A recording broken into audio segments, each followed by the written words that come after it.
नमस्कार।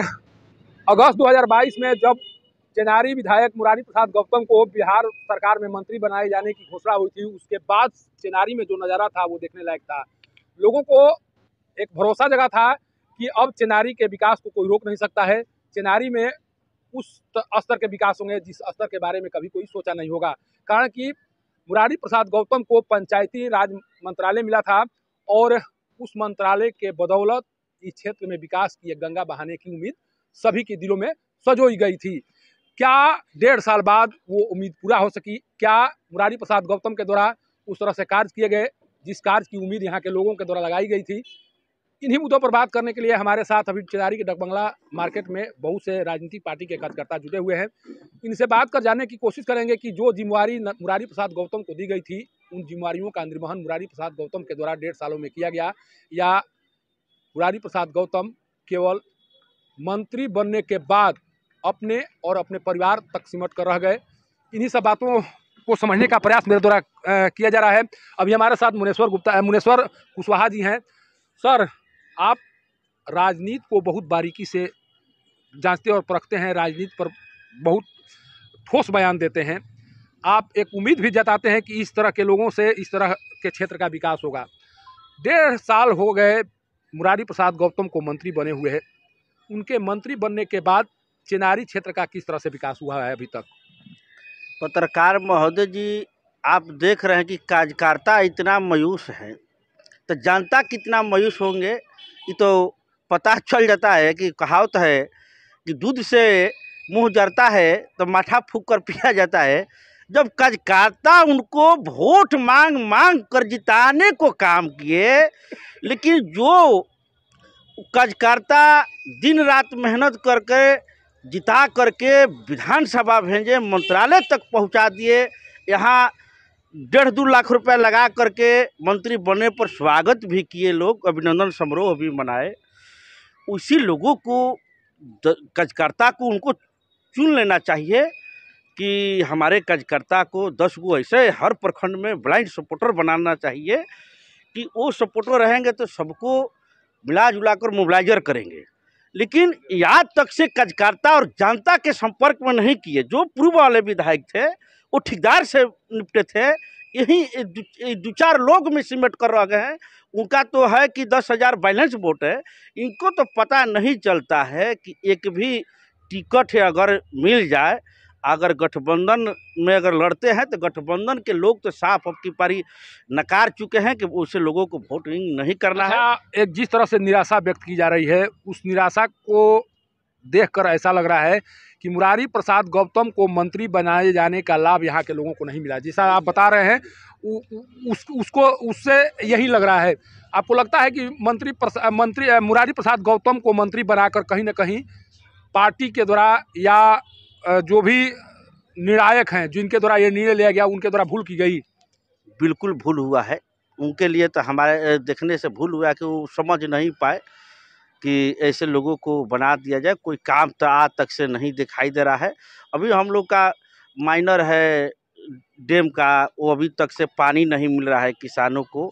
तो लगा था जनता दरबार लगाए थे 4 वर्ष के बाद, 4था वर्ष आने वाला है।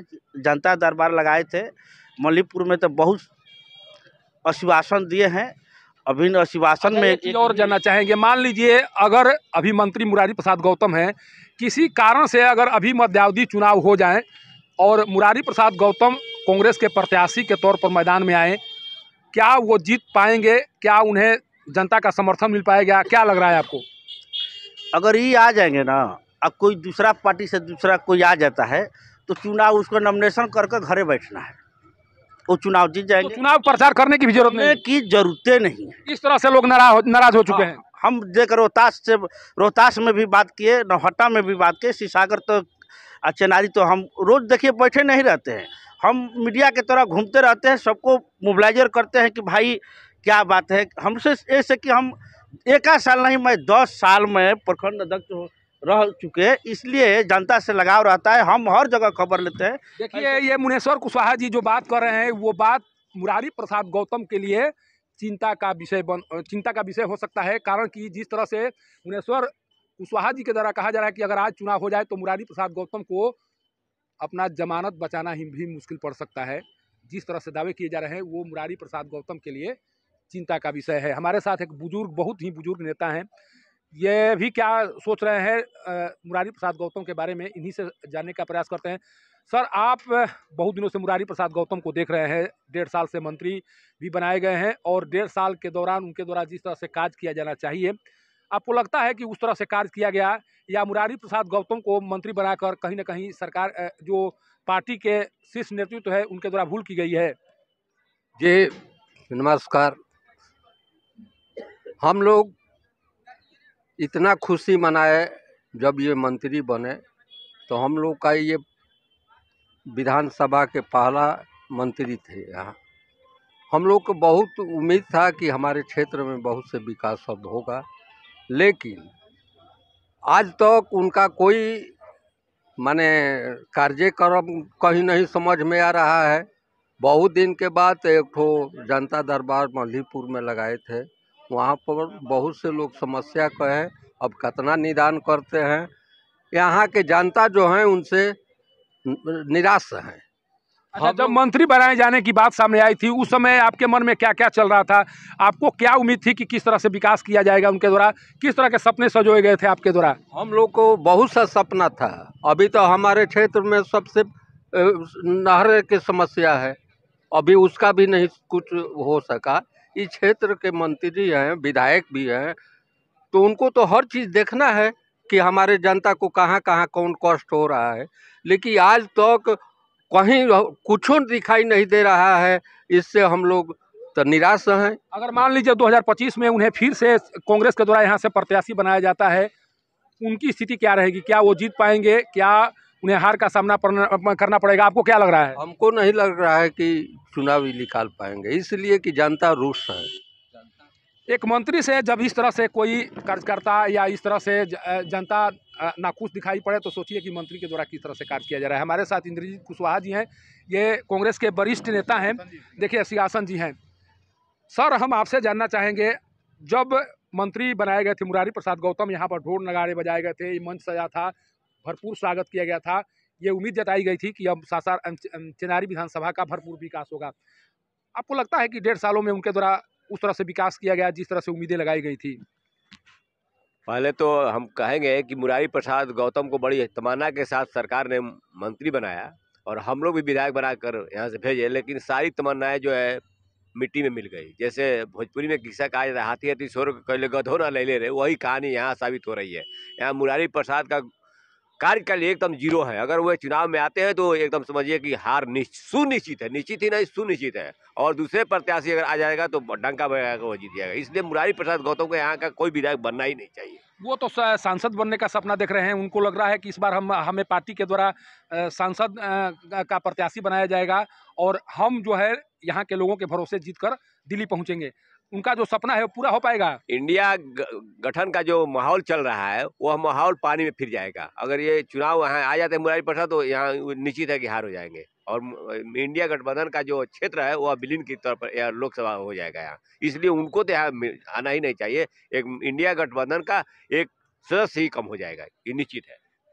इंद्रजीत कुशवाहा जी, आखिर एक चीज़ बताइए, हम जानना चाह रहे हैं कि कांग्रेस के इस विधायक के प्रति इस तरह की नाराजगी क्यों है? मंत्री बनने के बाद जिस तरह से उनके द्वारा कार्य किया जाना चाहिए था वो कार्य नहीं हुआ। क्या जो उम्मीदें लगाई गई थी वो उम्मीदें वो पूरा नहीं कर सके? आखिर इतनी नाराजगी क्यों दिखाई पड़ रही है लोगों के मन में? सबसे बड़ी बात है कि मंत्री जी को ये पता नहीं है कि कार्यकर्ता किसी को विधायक बनाते हैं और उसको विधायक बनने के बाद मंत्री बनते हैं। कार्यकर्ता को मान सम्मान यदि कोई नहीं देगा तो पब्लिक में इतनी क्षमता नहीं है कि कार्यकर्ता उसमें नहीं लगे तो पब्लिक किसी को जिता दे। तो कार्यकर्ताओं को जो छोड़ दे और अपने कबीर दास हो जाए। मैंने हम लोग एक दोहा सुने थे, कबीरा खड़ा बाजार में सबकी मांगे खैर, ना कहूँ से दोस्ती ना कहूँ से बैर। माननीय मंत्री जी को हम लोगों ने कांग्रेस पार्टी की तरफ से जिताए थे और तमाम कार्यकर्ताओं को उम्मीद थी कि जैसे ही जीतेंगे, चेनारी में जो पहली बार मंत्री बने हैं, चेनारी एक हाईलाइट हो जाएगा पूरे बिहार में। लेकिन ये तो कबीर दास हो गए, न किसी से इनको दोस्ती है न किसी से बैर है। जो भी जाएगा आप जो भी मांग दीजिए उनसे। मल्हीपुर में हम देख रहे थे 10 करोड़ की बात कह दिए और 10 पैसा का काम नहीं होने की उम्मीद है। यानी कहने का हमारा अर्थ यह है कि कार्यकर्ताओं को रिबेट यानी रिजेक्ट करके कोई मंत्री बन जाए और मंत्री बनने के बाद कबीर दास हो जाए तो भविष्य में कबीर दास को कोई याद नहीं करता है, वही स्थिति हो जाएगी इनकी। तो हम उनसे यही उम्मीद करेंगे कि अभी तक चेनारी विधानसभा क्षेत्र के अंतर्गत कोई ऐसा चीज़ नहीं है जो हम लोग कांग्रेस के उपाध्यक्ष वरीय उपाध्यक्ष होने के नाते कह सकें कि हमारे मंत्री ने फलाने जगह पर इतनी बड़ी कार्य किया है, उनकी सराहना की जाए। इससे हम लोग मायूस हैं।